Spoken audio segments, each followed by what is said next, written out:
ქართულ-ამერიკული უნივერსიტეტის ბიზნესისა და სამართლის კურსდამთავრებულების გამოსაშვები ცერემონიალი გაიმართა შერატონ მეტეხი პალაში ბაკალავრებსა და მაგისტრანტებს დიპლომების აზეიმო ვითარებაში გადაეცათ.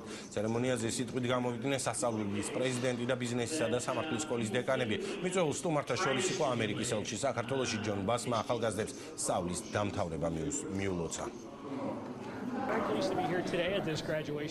მოხარული ვარ, რომ ვესწრები ამ ცერემონიალს. არაერთხელ აღმინიშნავს, რომ საქართველოს წარმატების დიდი ნაწილი მომავალში იქნება დამოკიდებული იმ განათლების ხარისხზე, რომელსაც ეს თაობა მიიღებს. ეს იქნება დამოკიდებული იმ სამუშაოზე, ნიჭზე და ცოდნაზე, რომელსაც მიიტანენ დღევანდელი კურსდამთავრებულები ხვალინდელ კომპანიებში თუ საჯარო სამსახურში, სადაც ისინი იმუშავებენ. ასევე მოხარული ვარ, რომ დღეს ჩვენ ვხედავთ ამ კურსდამთავრებულების ოპტიმისტურ განწყობას.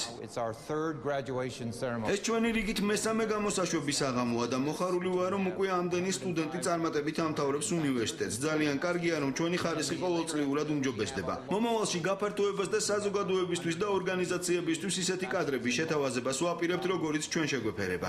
ძალიან ნამაყალობელი მომენტი, იმიტომ რომ რაღაცნაირად თავდება ის სტუდენტური სასიამოვნო და ლაღი ცხოვრება და გადავდივართ სერიოზულ ნამდვილ რეალურ ცხოვრებაში.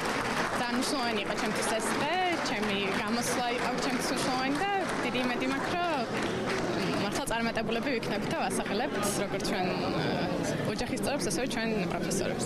ძალიან დიდი დრო და დიდი ძალა წაიღო ამ განათლების მიღებამ.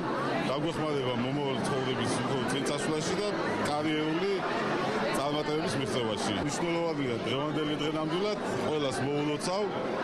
ყველას დიდი მადლობა პირველ რიგში ლექტორებს და რასაკვირველია ოჯახს.